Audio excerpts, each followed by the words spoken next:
Lone Star Community Radio presents the Lone Star Radio Hour. For the next hour, you will hear locally produced radio plays from different groups around Montgomery County. If you're interested in the Lone Star Radio Hour and you want us to run one of your programs that you produced, just contact us at lscrstudios at gmail.com. If you are interested in recording your own show here at the studio, you can just contact us. And we're also looking for sponsorships for this time slot. So, again, just contact us at lscrstudios at gmail.com. You can also visit the Lone Star Radio Hour online at irlonestar.com/lsrh. That's irlonestar.com/lsrh. For all the plays on on-demand format. The following radio play you're about to hear is produced by the Players Theater Company in Conroe, Texas. For more information on the Players, check them out online at www.owentheater.com/players. Live from the Owen Theater, located in the glittering arts and entertainment district of downtown Conroe, Texas, comes the Players Theater Company Old Time Radio Hour. This is your series host, Dennis Nelson. We're very proud to be back in the Owen Theater this evening in front of a live audience.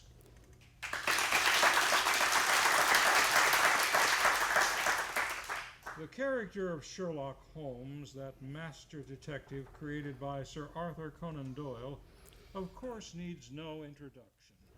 Countless actors have played Holmes for over a century on stage, in the movies, on television, and even radio. Famous names include William Gillette, John Barrymore, Orson Welles, Jeremy Brett, Christopher Lee, and the difficult-to-pronounce Basil Rathbone. That's Basil Rathbone. Who? Basil Rathbone, star of Universal Pictures' series of Sherlock Holmes films back in the 1940s. Look, are you sure? Look, my script says Basil Rathbone. Let me see. It sure does. 1, whoever wrote this is a moron, and 2, I'm still right. All right, Smarty. Maybe you can help me with this name. I skipped over it because it's so hard. That's Benedict Cumberbatch. Benny Toots Cumberbund. Benedict Cumberbatch. How about Benadryl Cabbage Patch? Benedict Cumberbatch. Okay, let's go for Engelbert Humperdinck. Ebenezer Thumpertoes. Bob, master of pronunciation. I really don't think that's how you pronounce it. Oh, I give up. Good. Do not make fun of someone because they have a difficult name. At least I can pronounce yours.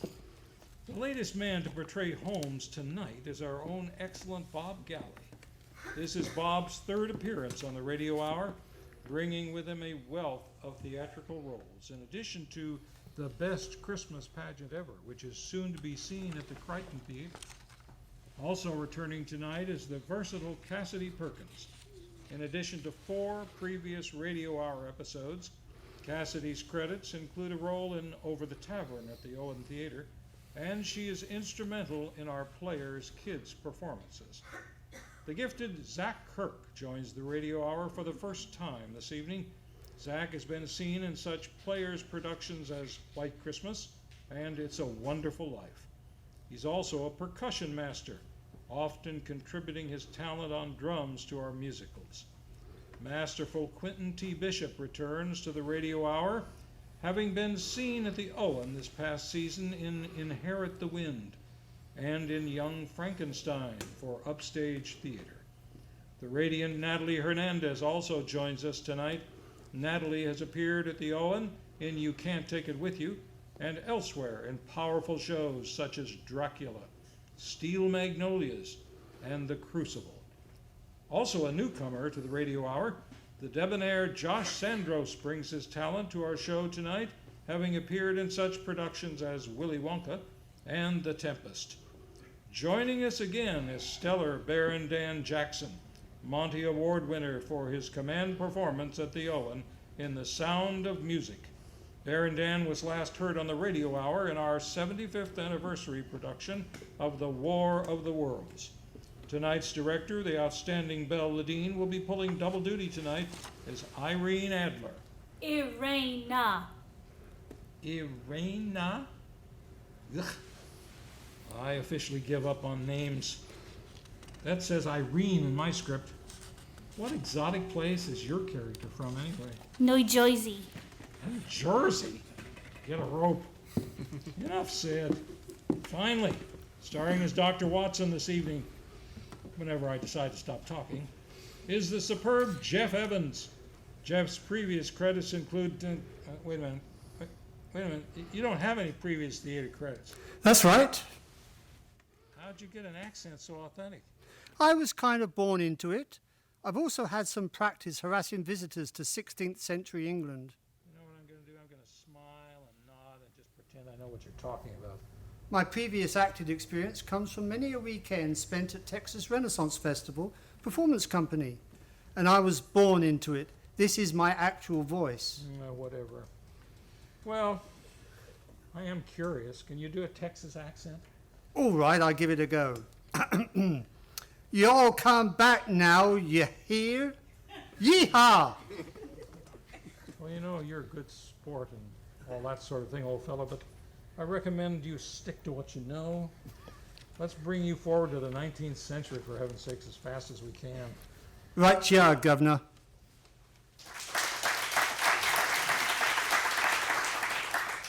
So without any further ado, let's take you back to the days of Queen Victoria and nights in a London filled with fog and gaslight.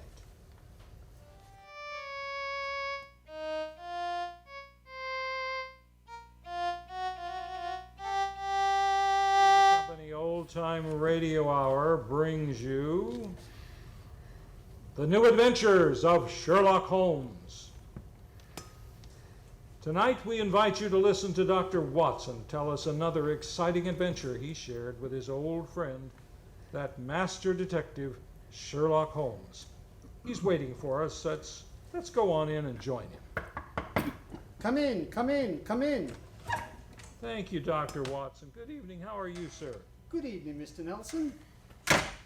Well, Doctor, you told me earlier that tonight's story centered around the activities of a very brilliant and beautiful woman. Yes, my boy. Her name was Irena Adler, but I never knew Holmes to refer to her as any other name than the woman. That sounds mighty intriguing. How did you happen to meet up with her? Well, I'll tell you the story from the beginning. One night, it was on the 20th of March, 1888 to be exact, I was returning home from a visit to a patient when my steps led me through Baker Street. Since my marriage, I hadn't seen much of Sherlock Holmes, and... I know. I've got it. You could not resist stopping by 221B. I'm sure of that, Doctor. Of course I couldn't. As I stood outside the well-remembered door, I looked up at the lighted windows and saw the tall, spare figure of my old friend pass twice in dark silhouette against the blind. He was pacing the room swiftly, eagerly, with his head sunk on his chest, his hand clasped behind him. To me, who knew his every mood and habit, his attitude and manner told their own story. He was hot on the scent of some new problem. I rang the bell, and a few moments later found myself standing before him. Marriage suits you, Watson. You look in splendid shape. Yes, Holmes. I'm feeling very well, thanks. And in practice again, I see. You didn't tell me that you'd gone back into harness. Oh, how do you know? Elementary, my dear chap. If a gentleman walks into my room smelling of iodoform, with a black mark and nitrate of silver on his right forefinger, and a bulge on the left side of his hat to show where he has secreted his stethoscope, I should be dull indeed if I didn't pronounce him to be an active member of the medical profession. Same as ever, Holmes. By the way, I'm not interrupting you, am I? Yes, you are, old fellow. But it is a most welcome interruption. You're working on a new case? It looks like it. This letter arrived by the lost post today. It's undated and has neither signature nor address. Read it. Let's have a look. There will call upon you tonight at 7:45 a gentleman who desires to consult upon a matter of deepest moment. Your recent services to one of the royal houses of Europe have shown that you are one who may safely be trusted. This account of you we have from all quarters received. Be in your chamber then at that hour, and do not take it amiss if your visitor wears a mask. Great Scott! It all sounds very mysterious. What do you imagine it means? Look carefully at the note, Watson. What do you deduce from it? Oh, let's see. Well, the man who wrote it was presumably well-to-do. Such paper couldn't be bought for under £0.50 a packet, and it's peculiarly strong and stiff. Peculiar. That's the very word. It's not in English paper at all. Hold it up to the light. You notice anything? Yes. There's a large E with a small G. And a large G with a small T woven into the texture of the paper. What does that suggest to you? The name of the maker, no doubt, or perhaps his monogram. Not at all, my dear fellow. The G with a small t stands for Gesellschaft, which is the German for company. And the EG? That stands for Igria. Igria? It's in a German-speaking country in Bohemia, not far from Carlsbad. So the paper was made in Bohemia? Undoubtedly. And the man who wrote the note is a German. Well, how do you know that? Observe the curious construction of the sentence. This account of you we have from all quarters received. A Frenchman or a Russian could not have written that. It is the German who is so discourteous to his verbs. There's your client now. I'd better go, Holmes. No. Unless you have to. Well, I could stay. Then, I my thought dear perhaps... chap, stay by all means. I'm lost without my Boswell, and this promises to be interesting. I told Mrs. Hudson to let the mosque visitor come upstairs unannounced. Come in. Good evening, sir. You received my note? Yes, indeed. Come in, won't you, and sit down. This is my friend and colleague, Dr. Watson. You may say anything before him that you can say to me. Whom I have the honor to address? You may address me as Count von Krumm. How do you do, sir? You must excuse this mask that I wear. The august person who employs me wishes his agent to be unknown to you.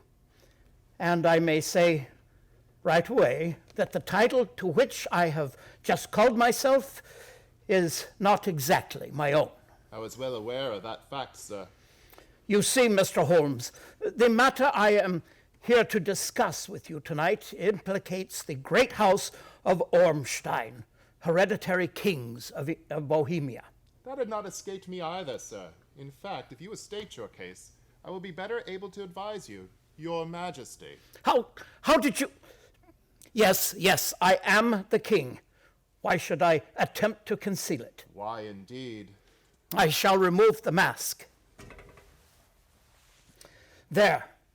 Mr. Holmes, I have traveled incognito from Prague for the express purposes of consulting you. Then pray consult. Briefly, the facts are these. Some 5 years ago, during a visit to Warsaw, I made the acquaintance of the well-known adventuress, Irena Adler. Irena Adler. We know of her, Your Majesty. Look her up in the index for me, will you, Watson? It's right beside you on the desk there. I imagined her name would not be unfamiliar to you. Here we are. A. Abrahams. Acton Green. Hatchet murders. Adler. Oh, Adler. Splendid. Hand me the file, old chap. Thank you. Irena Adler, born in New Jersey in the United States of America in 1858, contralto, prima donna, Imperial Opera of Warsaw, retired from the operatic stage, living in London, quite so. And here's a recent notation. Your Majesty, as I understand, became entangled with this young person, wrote her some compromising letters, and is now desirous of getting those letters back. Precisely so, but how could you... Was there a secret marriage? None. No legal papers or certificates? No. How am I to follow, Your Majesty? If this young lady should produce her letters for blackmailing purposes, how is she to prove their authenticity? There is the handwriting. That could be a forgery, Your Majesty. But it was on private note paper. Stolen. My own seal. Imitated. My photograph. Bought. But we were both in the photograph. Oh, dear me. Yes, that's very bad. Your Majesty has indeed committed an indiscretion. Did you inscribe this photograph, Your Majesty? Yes, Dr. Watson, I'm afraid I did. Good gracious me. Mr. Holmes, it must be recovered. Perhaps if you were to pay enough, the photograph might be bought. She refuses to sell. Stolen, then. 5 attempts have been made. Twice, burglars in my pay ransacked her house. Once, we diverted her luggage when she traveled. Twice, she has been waylaid. There has been no result. Oh dear. That's quite a pretty little problem. It is a deadly serious one to me. Your Majesty, what does Miss Adler intend to do with the photograph? To ruin me. How, sir? Well, I am about to be married to the second daughter of the King of Scandinavia. She is the very soul of delicacy. A shadow of a doubt as to my conduct would bring the whole thing to an end. And Irina Adler threatens to send the photograph to your fiancé, I suppose? Yes, and she will do it, rather than let me marry another woman. There is no lengths to which this woman would go. None. Are you sure that she hasn't already sent it, Your Majesty? I am sure. And why? She said she would send it on the day of my betrothal when it is publicly announced. That day will be Monday. Splendid. Then we still have 3 days. Your Majesty will, of course, stay in London for the present. Certainly. You will find me at the Langham Hotel, registered as Count von Krumm. Just 2 questions before we leave. What are they? Is the photograph large or small? It's quite large, and it's in a heavy frame. I see. And what was Miss Irina Adler's London address, please? Bryony Lodge, Serpentine Avenue, St. John's Wood. Thank you, Your Majesty. Good night, and I trust that we shall soon have some good news for you. I am placing all my hopes in you, Mr. Holmes. Good night, Dr. Watson. Good night, Your Majesty. Fascinating problem, Holmes. I wish I could help you with it. You can, my dear chap. I shall be glad of your company. What's our first move, Holmes? A good night's rest. We'll meet here at 10 o'clock tomorrow morning. And then? Then, my dear fellow, we will see what we can find out about Miss Irina Adler, late of the Warsaw Imperial Opera Company, and at present residing at Bryony Lodge, Serpentine Avenue, St. John's Wood. Well, Holmes, I guess the examination of Bryony Lodge didn't prove very illuminating. No, a bijou residence that represents the essence of dignified suburbia, but tells us very little about the owner.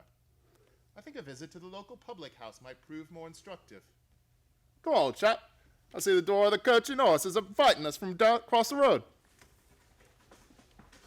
Well, our disguises couldn't cause any suspicion. That's why I suggested them. In the character of a couple of stable hands, I felt we might inspire confidence. This is a horseman's neighborhood, and there is a wonderful sympathy and freemasonry among their fraternity. Here we are. Better let me do most of the talking. Yes, I will. I'm sure that your accent will be more convincing than mine. Let's go in, shall we? Oh my, let's have another one here, Charlie. Where will it be, mateys? Half a bowl of malt, please. How about you, Charlie? I'll have same. 2 half of oat and mild. I didn't ruin it, sir. Here we are, mateys. Yeah, that'll be a tanner. Have a drink with us, Governor. I don't mind if I do. I'll have a Guinness. You blokes new around here. Oh, yeah. We just come over from Clapham. Clapham, eh? What? He's looking at you. I just don't know what to do with it. You hunting jobs? Yeah, that's right. We was told that Miss Adler down at Bryony Lodge needed a new coachman and groom. Well, it's the first I've heard of it. But it might be true. Have you been over there to ask? Nah, not yet. We thought we'd find out something about the old girl first. Oh, she ain't no old girl, matey, no. She's the prettiest young thing you ever laid eyes on under a bonnet, and that's a fact. You know her, Governor? Oh, yes, of course I know her. I used to drive a carriage, I did, before I come to work here. Oh, what's she like? Well, as nice a little lady as you'll find, chum. Work hard? No. No, she lives quiet like. Goes out singing at concerts once in a while. Rest of the time, it's money for gin. She goes out for a drive in the park every day at 5 and comes back to dinner at 6:30. Rest of the time's your own. Oh, shit, married, you say? No. But she's got a bloke what comes to see her all the time. He's a barrister. Nice gentleman.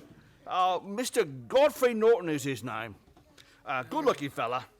Wouldn't be surprised to see him get spliced. Sounds like a nice gushy job to me. Come on, Charlie, let's go to the house and see what's what. I know. Much obliged to you, chub. Good luck, mateys. Good night. And thanks for the Guinness. Next move, Holmes. Let's stroll back to Bryony Lodge, shall we? I'm undecided whether to continue my investigations there or to try to find out something about Mr. Godfrey Norton, the barrister. If he is just her lawyer and nothing else, it's more than likely that she's entrusted the photograph to his safekeeping. Hello. There's a cab waiting outside Miss Adler's house. Hurry, Watson. It may be Mr. Norton's. Here we are at the gate. Yes, and here comes a man hurrying down the pathway. Quick, behind this post. Listen. Where to now, Mr. Norton? Drove like the devil. First to Gross and Hankey's in Regent Street, and then to the church on St. Monica's in Edgware Road. Half a sovereign if you can do it in 20 minutes. Right you are, Mr. Norton. Hop in. Try and signal a cab, Watson. We must follow him. Here comes one now. No, it's a private carriage. Miss Adler's, no doubt. Here she comes down the pathway. Back again behind the post, Watson. Where to, Miss Adler? The church at St. Monica, John, and half a sovereign if you reach it in 20 minutes. Yes, ma'am.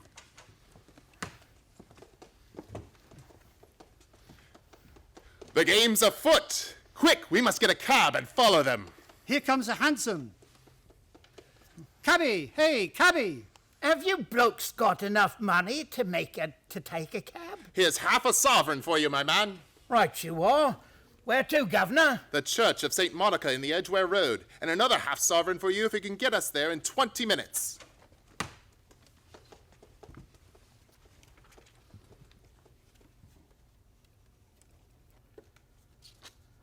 We'll hear the rest of Dr. Watson's story in just a second, but first, let's pause for a moment for a very important message.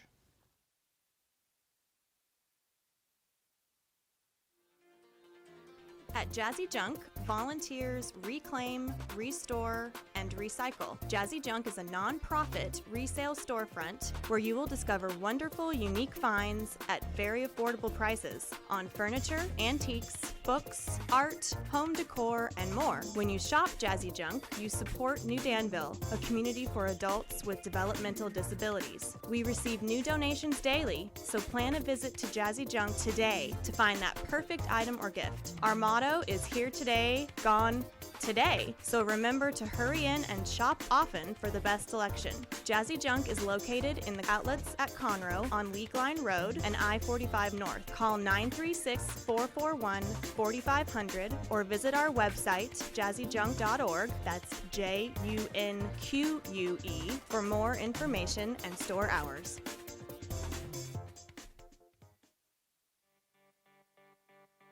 The East Texas Dream Center, conveniently located at 301 South 1st Street, Conroe, Texas 77301, relies solely upon the generosity of those who are led to contribute.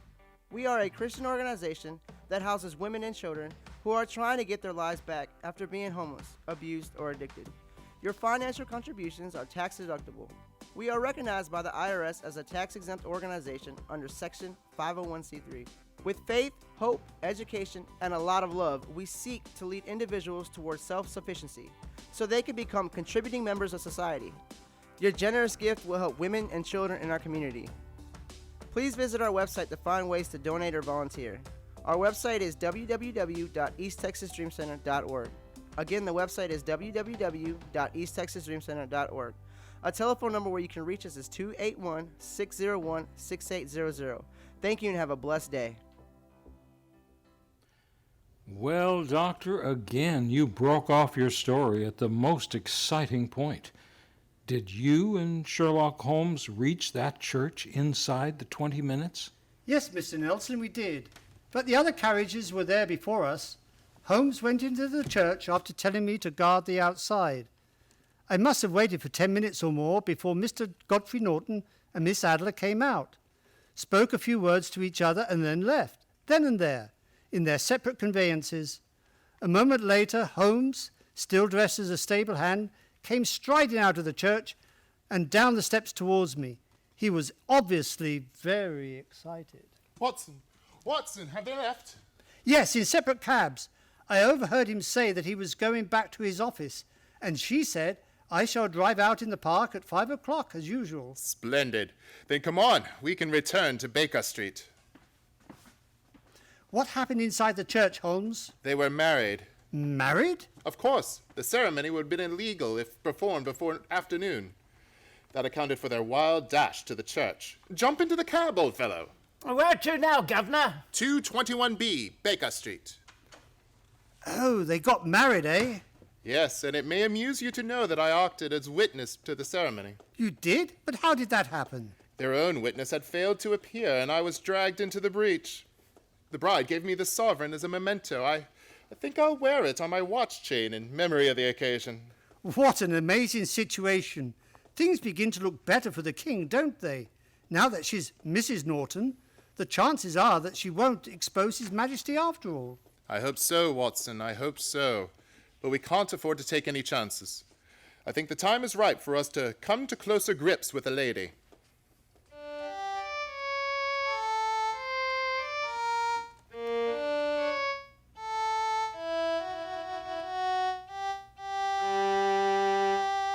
Well, Holmes, now that we've eaten, perhaps you'll tell me your plan. With pleasure, my dear fellow. And while I'm so doing, I'll proceed with applying the makeup for my new disguise. Another disguise? What's it to be this time? I think the character and appearance of an amiable, simple-minded, nonconformist clergyman would be most suited to my plan for entering Miss Adler's house. You're going to try and enter, then? I must, my dear fellow. I'm sure the photograph is there. Miss Adler, or rather Mrs. Norton, will return from her drive in the park at 6:30. We must be at Bryony Lodge to meet her. And what then? You must leave that to me.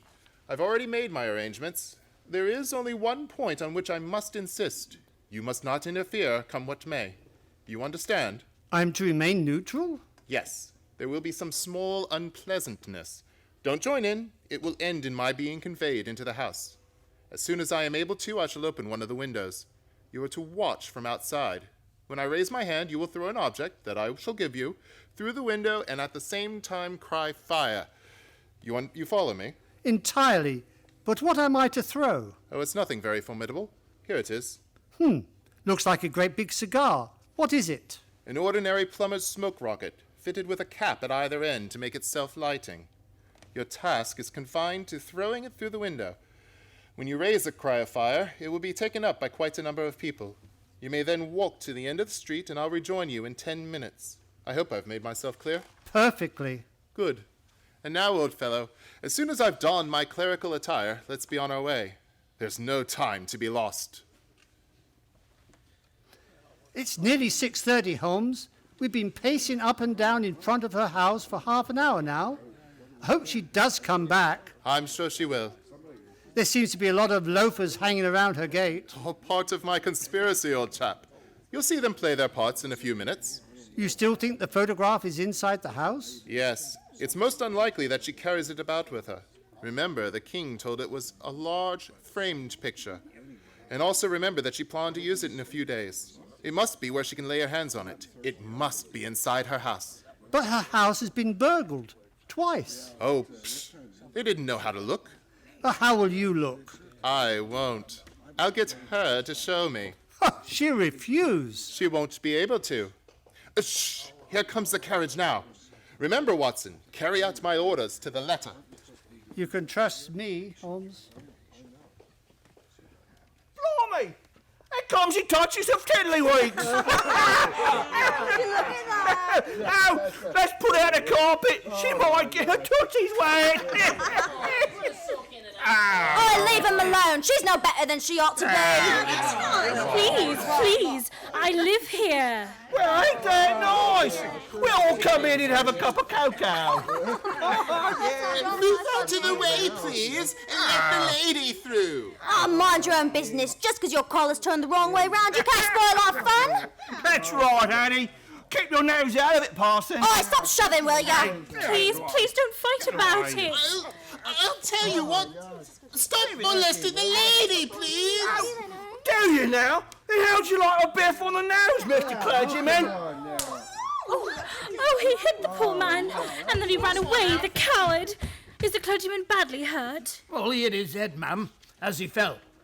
If you ask me, he's hurt bad. He's bleeding something terrible. Can we bring him in, mum? He can't lie here in the street. Oh, why, of course. Bring him in. Right you are, ma'am. Here, Bert. Righto. Give us a hand. Oh, cool, poor fella. Did you see what happened to him, mister? Yes, I saw, my good woman. A very convincing demonstration. What you mean? Weren't you paid by, a certain gentleman for this performance? Oh, you knows about it too. You must be a friend of Mr. Sherlock Holmes. Yes, I am. A nice gentleman. He give us 5 bob apiece for tonight's work. We ain't through yet, though. We got to start yelling fire when somebody tells us. I am that somebody, my dear lady. There's Mr. Holmes now. He's inside the house. Oh, yes, he's opening the window. Now he's raising his hand. That's my signal. Now to throw the rocket. Here we are. Fire!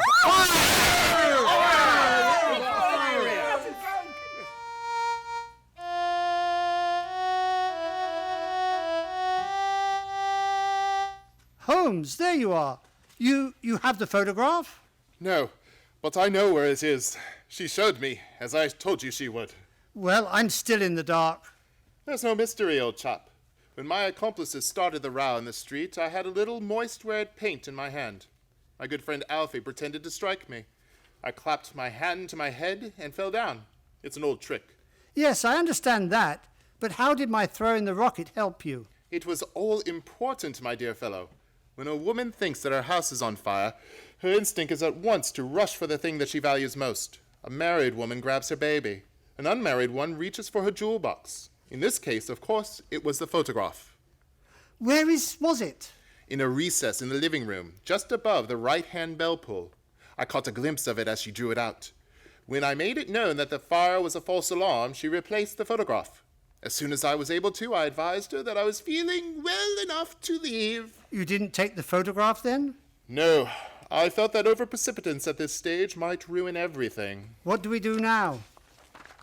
Drive to the Langham Hotel and inform His Majesty of what has happened. Then return with him here. And after that, my dear chap, the case will be ended. Watson, this is Bryony Lodge, Your Majesty. I am all impatience. Are you certain the photograph is still there, Mr. Holmes? I have every reason to believe so, Your Majesty. I must confess this is going to be a terrible ordeal. Then I suggest that you'd let me do the talking, Your Majesty. I think I know how to handle the lady. Mr. Sherlock Holmes, I believe? Yes, I am, Mr. Holmes. But how did you know? My mistress told me you'd be likely to call. She's left for the continent with her husband. You mean she's left England? Never to return. Then the papers and the photograph.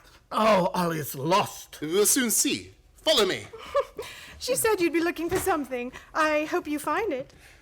This was the bell rope. Sliding panel behind it. Aha! Here it is. Is the photograph there, Mr. Holmes?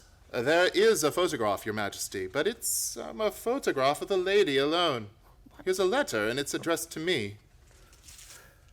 What does it say, Holmes? My dear Mr. Sherlock Holmes, you really did it very well. Until after the fire alarm, I had no suspicion. But then when I realized how I had betrayed myself, I began to think. I had been warned that if the king employed an agent, he would certainly employ you. May I congratulate you on your disguise as a dear old clergyman. Great Scott.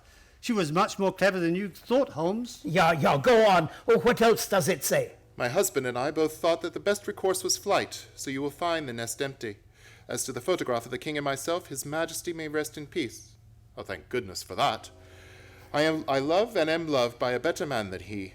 I leave another photograph, however, that he might care to possess, and I remain, dear Mr. Sherlock Holmes, very truly yours, Irina Norton, née Adler. What a woman, Watson! What a woman! What a magnificent woman! She fooled me completely! I'm sorry, Your Majesty. I've been unable to bring your business to a more successful conclusion. On the contrary, my dear sir, nothing could be more successful. I know that Arena's word is inviolate. The incriminating photograph is now as safe as it were in the flames. Well, I'm glad to hear that, Your Majesty. I am immensely indebted to you. Pray, tell me what way can I reward you? This beryl ring that I wear. I should be pleased Your Majesty has something that I should value even more highly. You have but to ask. This photograph, sir. Irena's photograph?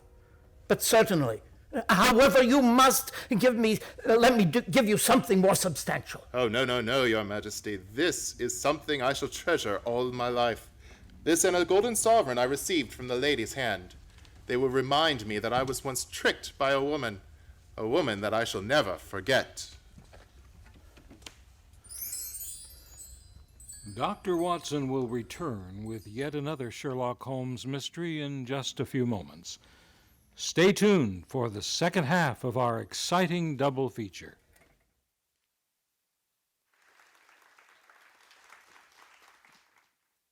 Imagine a new mother has just delivered her first child, and doctors decide to transport him to the neonatal intensive care unit of a specialty children's hospital 90 miles away. A young couple's world has just turned upside down, and now they have to find a hotel for the next 2 months. Caden's Hope can help. Caden's Hope focuses on alleviating the unexpected financial burden associated with last-minute travel, hotel arrangements, air travel for out-of-town family, gasoline credit cards, parking, groceries, and the list is endless. And all while worrying about the medical condition of their newborn child. Caden's Hope grew out of the very real-life struggles and financial hardships faced by a young couple in California. A bed to sleep in, food to eat, parking, and other essential daily needs. You can help by joining Caden's Hope and providing a tax-deductible contribution. Your generous support, when added to others, will help a family remain overnight near the hospital in a warm, safe hotel close to their child. To learn more, please visit cadenshope.org. Caden's Hope, providing hope in the midst of trial. The Players Theater Company Old Time Radio Hour brings you The New Adventures of Sherlock Holmes.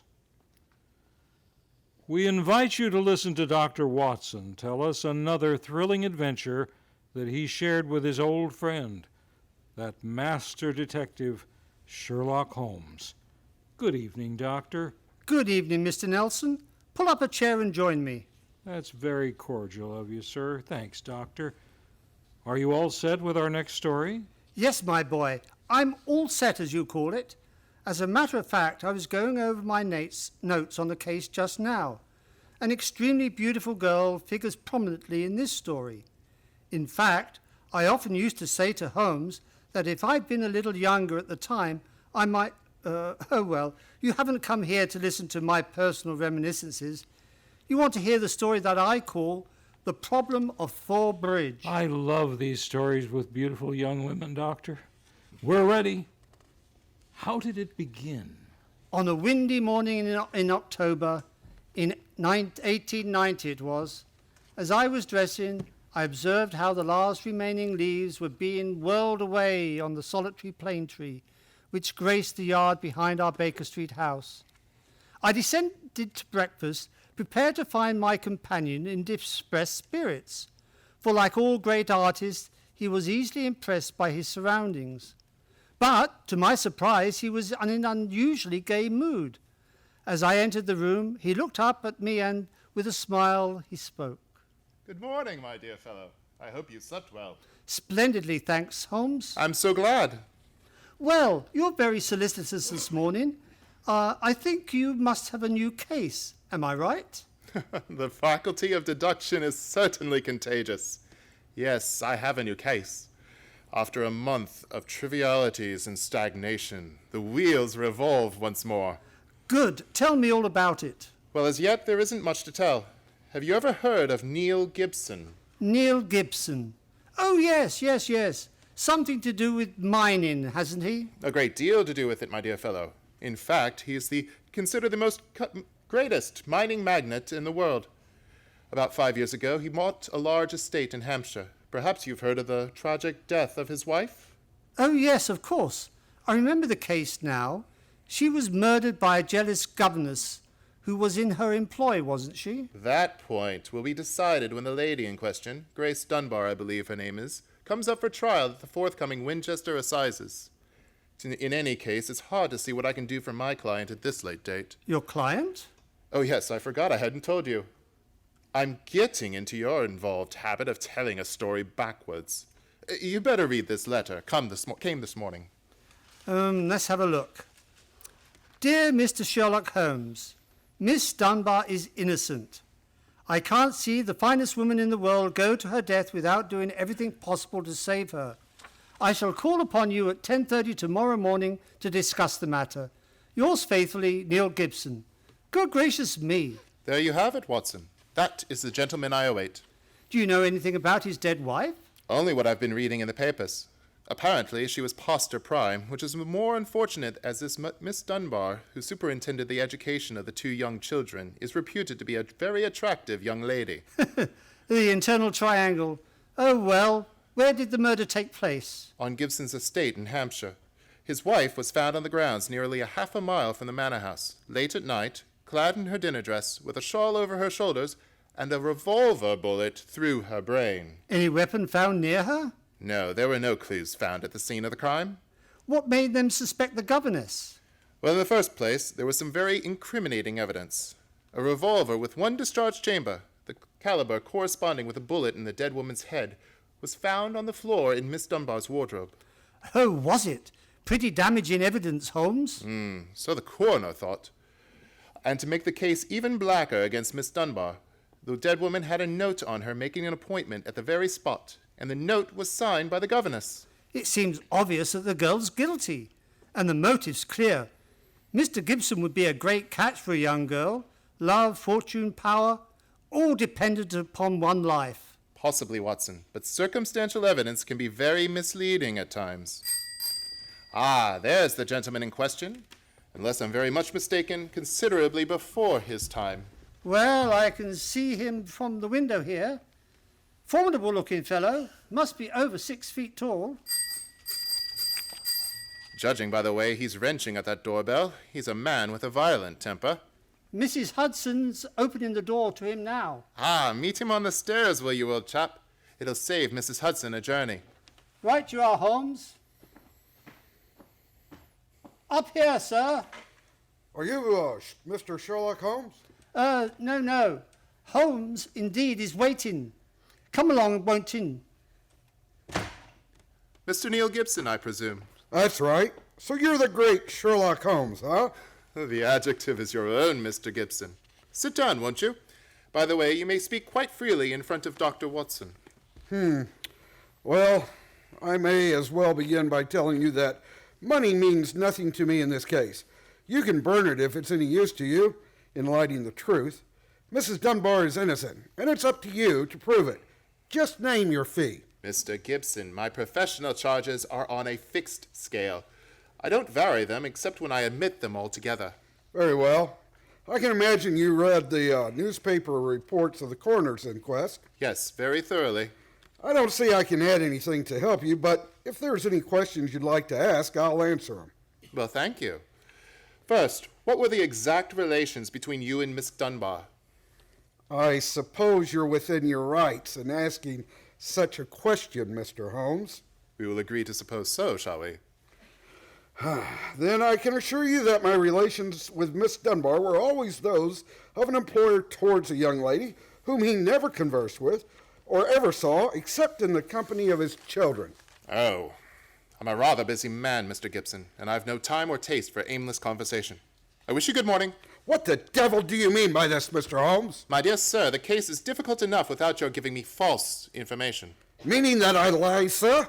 I was trying to express it as delicately as possible, but if you insist on the word, I won't contradict you. Why, you confounded... Don't be noisy, Mr. Gibson. Please don't be noisy. I find that after breakfast, even the smallest argument is unsettling. I suggested that a stroll in the morning air and a little quiet thought will be greatly to your advantage. I suppose I can't make you take the case, but you've done yourself no good this morning, Mr. Holmes. I've broken stronger men than you. No man has ever crossed me and was the better for it. Good morning, Mr. Gibson. You've a great deal yet to learn. Upon my soul, Holmes, you are unusually severe with him. I dislike liars, Watson, and I cannot tolerate arrogance, particularly when it is coupled with great wealth. How did you know about his relation with the governess? I didn't. It was pure bluff. Bluff? Well, it certainly worked. Think he'll come back? No, of course he will. He needs my help too badly. He'll probably change his mind before he's halfway down the stairs. Come in! Ah, Mr. Gibson. Just saying to Dr. Watson that I was certain you'd be back. I've been thinking it over, Mr. Holmes, and I feel perhaps I was hasty in taking your remarks amiss. Just the same, I can assure you that the relations between Miss Dunbar and me really don't affect this case. Surely that is for me to decide, Mr. Gibson? You see, Mr. Gibson, my friend is like a doctor. He wants every symptom before he can give his diagnosis. Fire away, Mr. Holmes. What is it you want to know? The truth. I can give it to you in very few words. To begin with, I met my wife when I was gold mining in Brazil. Your wife was Brazilian by birth, wasn't she, sir? Yes, doctor, and very beautiful.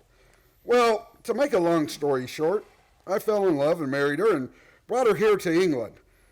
After a few years, I realized we had nothing, absolutely nothing in common. And then I suppose this young governess, Miss Dunbar, arrived on the scene.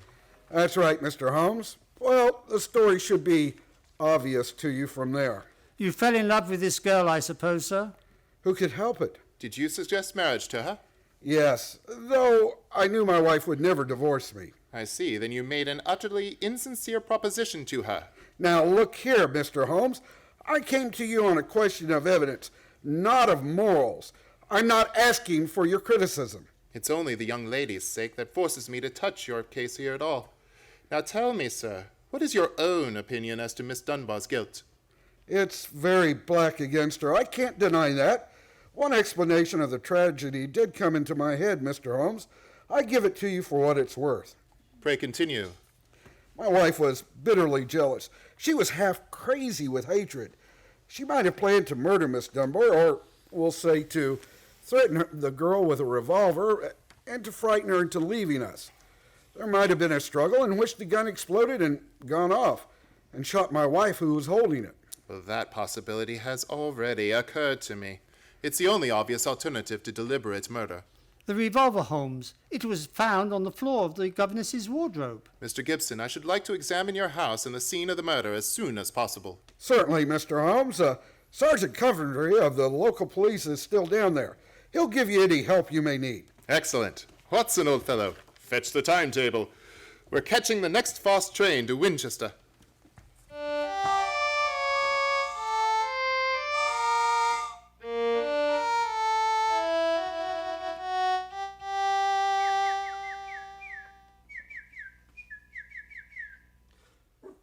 So, if I have to have someone else on the case, I'd rather have you, Mr. Holmes. The odd gets called in, then we local loses all credit for success. Generally gets blamed for the failures. I've heard that you play straight. I need not appear in the matter at all, Sergeant Coventry. If I can clear it up, I don't ask to even have my name mentioned. Well, that's handsome of you, sir, I'm sure now. I know your friend, Dr. Watson, can be trusted too. Yeah. Don't worry, my dear fellow. We won't steal any of your thunder. Oh, that's nice and friendly of you, Doctor. Oh, come on, gentlemen. I'll walk you down to the bridge. That's where we found Mrs. Gibson's body. It's not far from the house here. Well, I must say Mr. Gibson has a beautiful estate. It must be 60 or 70 acres. Oh, nearly twice that, Doctor. The woods back of the house there belongs to him, too. Mr. Holmes. Yes, Sergeant. There's a question I'd like to ask you, sir. A question I wouldn't ask anyone else. Then please, ask it. Well, don't you think there might be a case against Mr. Gibson himself, sir? I've been considering that possibility. That there Miss Dunbar's a bit all right. If you ask me, he wanted his wife out of the way, and the pistol she was shot with was his pistol, you know. Oh, was that fact proven? Oh, yes, Doctor. It was one of a pair that he had. One of a pair? Where's the other? Well, Mr. Gibson has lots of firearms.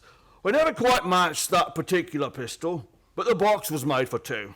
Well, if it was one of a pair, surely you'd be able to match it. We have them all laid out in the house if you want to look them over. We'll do that later. Ah, this, I presume, is Thor Bridge. That's right, sir. Found Mrs. Gibson's body right here, at the approach to the bridge. I see. I gathered from the newspaper reports that the shot was fired at very close quarters. Yes, sir, very close. Near the right temple, wasn't it? Just behind it, sir. How did the body lie, Sergeant? Oh, on its back, Doctor. No trace of a struggle, no marks, no weapon. The note from Miss Dunbar was clutched in her left hand. Clutched, you say? Oh, yes, sir. We could hardly open the fingers to get at it. Ah, that's of greatest importance. It excludes the idea that anyone could have placed the note there after death in order to furnish a false clue. What did the note say, Sergeant? Oh, little enough, Doctor. Oh, it just said, I will be at Thorbridge at 9 o'clock. And it was signed Grace Dunbar. Did Miss Dunbar admit writing it? Oh, yes, sir. What was her explanation? She wouldn't say nothing. She said she was saving her defense for the trial. Yes. It seems odd that Mrs. Gibson was still clutching that note. Seems perfectly natural to me. Oh, come now, old fellow. Argue the thing out logically. If the letter is genuine, it was certainly received some time before the tragedy, say an hour or two. Why then was the dead woman still clasping it in her left hand? Why should she carry it so carefully?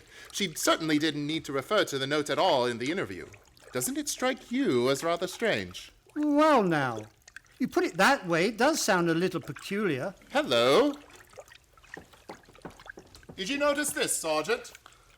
Oh, you mean that chip out of the stone on the other side of the parapet of the bridge? Yes, sir, I noticed it. Didn't think nothing of it, though. Not a very large chip. Yes, but it's been done recently. Notice how the stonework is white just here. It took some violence to do that. Hand me your cane, Watson, will you? Here you are. Thank you. Yes, it was a hard knock. And in a curious place, too. But it's 15 feet from where we found the body, Mr. Holmes. Yes, Holmes, I don't see how it could have any connection with Mrs. Gibson's murder. Well, perhaps it hasn't. But it's a point worth noting. There were no footprints, you say, Sergeant? Oh, none, sir, none. The ground was hard as iron. It's been a very dry summer and we haven't had any rain to speak of. That's a pity. Well, Sergeant, I'm much obliged to you, and now I think we'll go back to the house. Right. Cesar will show you where the firearms are, sir. Oh, who is Cesar? Oh, he's a funny kind of a bloke. Brazilian, I think. Brazilian, eh? Like Mrs. Gibson. Oh, yes, Mr. Holmes. Comes from the same town as she does. As a matter of fact. But something's very fishy about him, if you ask me. Now, if you gentlemen will excuse me, I'm going to take a stroll around the grounds here. You've started on a new train of thought in my mind. I'm delighted, Sergeant. Come, Watson, let's get back to the house. I see. And these are all the firearms in Mr. Gibson's possession, eh, Cesar? Except for the revolver that is missing from the case. I've never seen such a collection of guns and revolvers in my life. Mr. Gibson have many enemies, Senor. He always sleep with a loaded pistol beside his bed. He is a man of great violence. There have been many times where all of us were afraid of him. Did you ever witness physical violence toward Mrs. Gibson? No, Senor. I cannot say that I have, but I have heard him say many terrible things to her. He would taunt her in front of we servants. I have heard him do it many a time. Thank you, Cesar. That will be all. Muy bueno, Senor. You know, Holmes, I still think the case against Miss Dunbar looks very black. I should agree with you if it were not for one fact, the finding of the revolver in her wardrobe. Upon my soul, Holmes, that seems to me the most strongest evidence of all. I think not, old chap. Huh? We must look for consistency. Where there is a want of it, we must suspect deception. I don't quite follow you. Suppose for a moment that we visualize you in the character of a woman who, in cold, premeditated fashion, is about to murder a rival. You've planned it. A note has been written. The victim has come. You have a weapon. The crime is well done. It has been workmanlike and complete. Do you mean to tell me that after carrying out so crafty a crime, you'd be so stupid as to forget to fling the incriminating revolver to the bottom of the stream? Or perhaps in the dense reeds that border it? Would you carefully carry it home and put it in the first place that would be searched? Your wardrobe? Well, perhaps in the excitement of the moment. No, my dear chap. I won't admit that's even possible. When a crime is coolly premeditated, then the means of covering it are coolly premeditated also. Well then, if Miss Dunbar didn't shoot Mrs. Gibson, who the devil did? I hope I can give you the answer to that question, Watson, when we've made one further visit. Oh, Lord, where are we going now? To prison, old chap. Prison? Yes, we're going to Winchester Prison to call on Miss Dunbar. I'm certain that is the key to this strange mystery lies in her hands.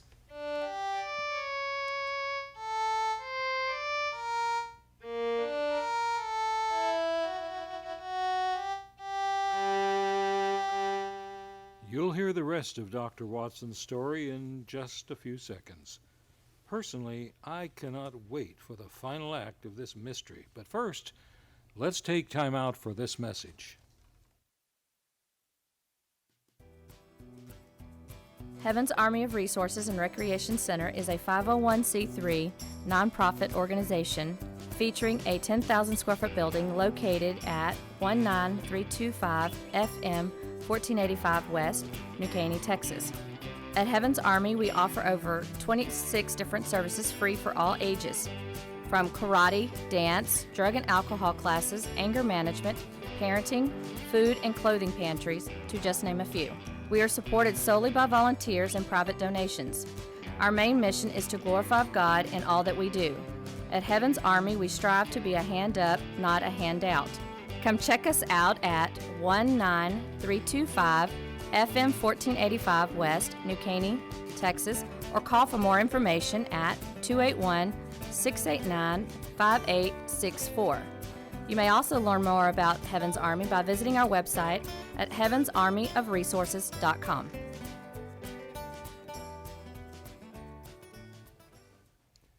And now back to Dr. Watson and the exciting conclusion to tonight's Sherlock Holmes adventure, The Problem of Thor Bridge. Well, Doctor, did you go to Winchester Prison and see Miss Dunbar? We did, Mr. Nelson. An hour later, found the two of us sitting in a dank and gloomy cell, talking to one of the most beautiful girls that I've ever seen. Her bright, flashing eyes and her air of quiet confidence seemed sadly out of place in such a setting. Holmes spoke to her, quietly soothing her. Miss Dunbar, tell us of your true relations with the dead woman. She hated me, Mr. Holmes. She hated me with all the passion of her distorted mind. Please tell us exactly what happened on the evening of Mrs. Gibson's death. Well, I received a note from her in the morning, a note imploring me to meet her at the bridge after dinner that night. She said she had something important to say to me. Did you keep that note, Miss Dunbar? No, Doctor. She asked me to destroy the note, so I burnt it in the schoolroom grate. I saw no reason for such secrecy, but, well, I did as she asked. And yet she kept your reply very carefully. That's interesting. Tell me what happened when you met her that night. When I reached the bridge, she was waiting for me. I won't tell you what she said, but she poured out her whole wild fury in burning, horrible words. I didn't even answer. I couldn't. It was dreadful even to look at her. She was like an insane woman standing there screaming disgusting insults at me. I put my hands to my ears and I rushed away. Where was she standing when you left her? Within a few yards of the spot where her body was found later. And yet, presuming that she met her death shortly after you left her, you heard no shot? No, I heard nothing. But I was so upset, Mr. Holmes, that I rushed straight back to my room. Did you leave it again that night? Yes. When the alarm came that Miss Gibson was dead, I ran out with the others. Did you see Mr. Gibson? Yes, Doctor. He had just returned from the bridge when I saw him. He had sent for the doctor and the police. This pistol that was found in your room, had you ever seen it before? Never, Mr. Holmes. I swear it. When was it found, Miss Dunbar? Next morning, when the police made their search. It was on the floor of my wardrobe, where I keep my shoes. You've no idea how long it had been there? Well, it hadn't been there the morning before. How do you know? Because I tidied up the wardrobe that day. I see. Then someone must have come into your room and placed the pistol there in order to incriminate you. I'm certain of it. Well then, when could they have done that? Well, it could have been at mealtime, or when I was in the schoolroom with the children. Yes. Miss Dunbar, on examining the scene of Mrs. Gibson's death, I noticed that a piece of stonework on the underside of the parapet of the bridge had been broken away. Can you suggest any possible explanation for that? Oh, surely it must have been a mere coincidence, Mr. Holmes. Yeah, possibly. But why should it appear at the very time of the tragedy, and at the very place? Could it possibly be that... Why, yes, of course. Idiot. Why didn't I think of it before? Come on, Watson. Where are we going, Holmes? Back to Thor Bridge, old fellow, as fast as we can get there. What have you found out, Mr. Holmes? The answer to this mystery, I hope, my dear young lady. You will get news before the day is out. And meanwhile, take my assurance that the clouds are lifting and that the light of truth is breaking through.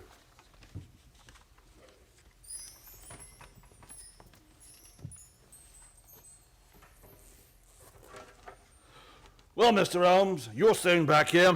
What have you found out? Tell you in a few moments. You got my message? Oh, yes, sir. Here you are, a ball of twine. What you wanted for there, I can't imagine. You'll soon see, Sergeant. Watson, I have some recollection that you usually go armed in these excursions of ours. Yes, I'm carrying my revolver. Why? Give it to me, old chap, will you? Thanks. I believe your revolver may have a very intimate connection with the mystery we're investigating. You're joking. No, Watson, I'm very serious. We have a test to make. If the test is successful, Miss Dunbar will be free before nightfall. And the test will depend on the conduct of this revolver of yours. I take the precaution of unloading it. There we are. Now, Sergeant, ball of twine, please. Yes, sir. Wish I knew what you was up to, sir. I take one end of the twine, like this, to the handle of the revolver. So, Sergeant, see if you can find me a heavy stone, will you? Righto, sir. Holmes, what are you doing? Trying to reconstruct the killing of Mrs. Gibson.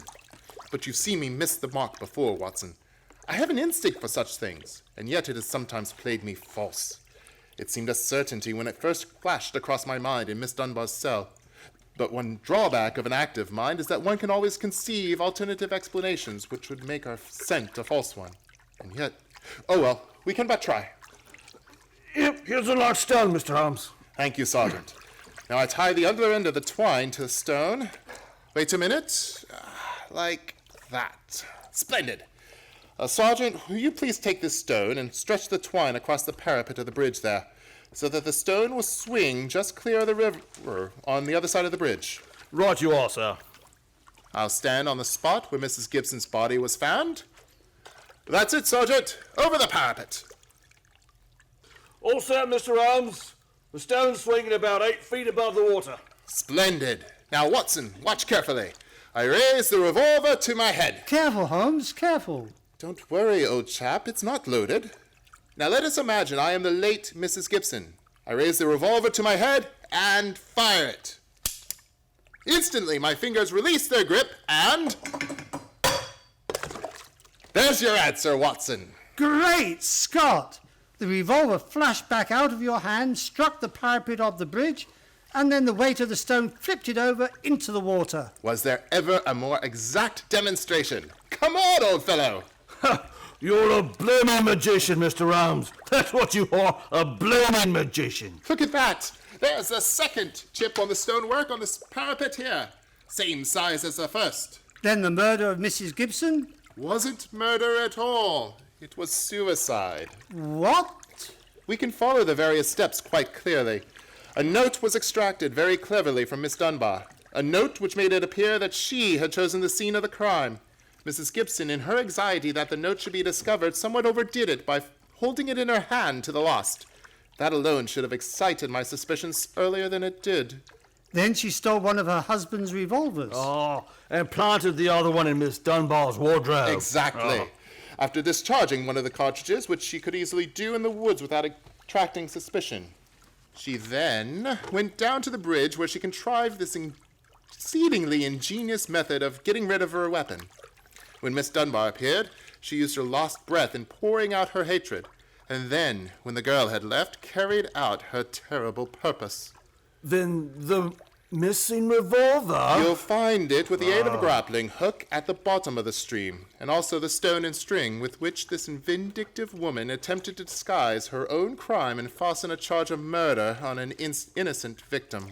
Yes, Sergeant, and don't forget, while you're at it, that's my revolver down there too.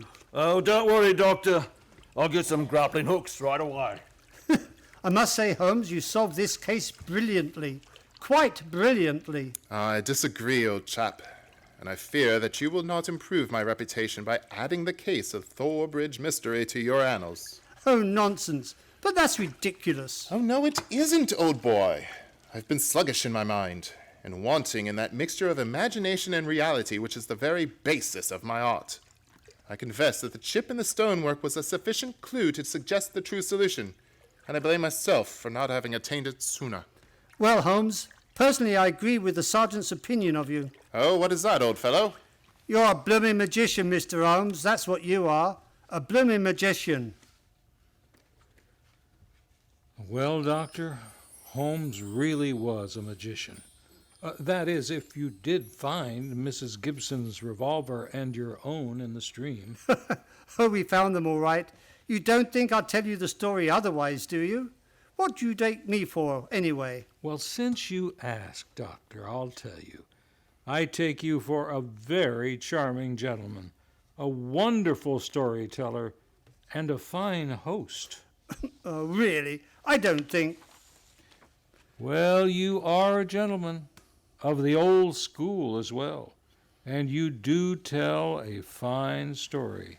But I'm afraid now it's time for us to go. Well, thank you, Mr. Nelson.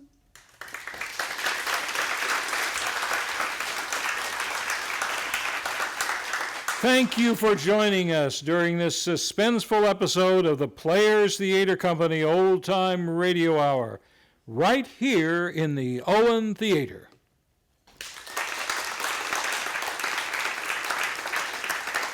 Tonight's technical credits go to Dick Schessler as sound engineer, who also acted as producer for Lone Star Internet Radio. Our sound effects were performed live and from scratch without the use of recordings by Quentin T. Bishop, Natalie Hernandez, Josh Sandros, along with Cassidy Perkins. Live music was improvised tonight by Josh Sandros. Opening Friday, October 17th at the Owen Theater. Do not miss the Pulitzer Prize-winning Crimes of the Heart. More details on tickets and our Players Theater Company season can be found at owentheater.com. A Scandal in Bohemia featured Quentin T. Bishop as the King of Bohemia and Bert, Zach Kirk as the bartender and Alfie, Josh Sandros as Godfrey Norton and Pat, Baron Dan Jackson as Bert, Cassidy Perkins as Hattie, Natalie Hernandez as the maid, and Belle Ladine as Irena Adler. The Problem of Thor Bridge featured Baron Dan Jackson as Neil Gibson, Zach Kirk as Sergeant Coventry, Josh Sanders as Caesar, and Natalie Hernandez as Miss Dunbar. Both episodes starring Jeff Evans as Dr. John Watson and Bob Galley as Sherlock Holmes. Tonight's radio hour was directed by Belle Ladine. Series producer on behalf of the Players Theater Company was Timothy Eggert. The Players Theater Company Old Time Radio Hour was created by Craig Campobella and Dick Schissler exclusively for the Players Theater Company. This episode of the Players Theater Company Old Time Radio Hour was performed live in the Owen Theater with Lone Star Internet as our cooperative partner in Conroe, Texas on September 21st, 2014. And it was recorded for encore broadcasts. Visit irlonestar.com every month for freshly archived programs, like our season premiere episode of The Shadow, which is now available on demand for your listening pleasure. Our next live radio production in the Owen Theater will be the Mercury Theater presentation of Dracula on a special night, Tuesday, October 28th. Also, you can join us on Lone Star Internet Radio every Sunday night at 7 p.m. with new episodes monthly. Thank you so very much for joining us. From the glittering Arts District of downtown Conroe, Texas, this is your series host, Dennis Nelson, wishing you a most pleasant evening. Thanks for listening to Lone Star Radio Hour here on Lone Star Community Radio. Don't forget, the Lone Star Radio Hour airs every Sunday at 7 p.m. on irlonestar.com and Conroe's FM 104.5, 106.1. If you want to join and be part of the Lone Star Radio Hour with your own radio play, contact us today at lscrstudios@gmail.com. We are also looking for support for this time slot, So if you're interested in sponsoring this time slot, contact us again at lscrstudios@gmail.com. And don't forget, this radio play was brought to you by the Players Theater Company in Conroe, Texas. For more information about the Players, please check them out online at owentheater.com/players.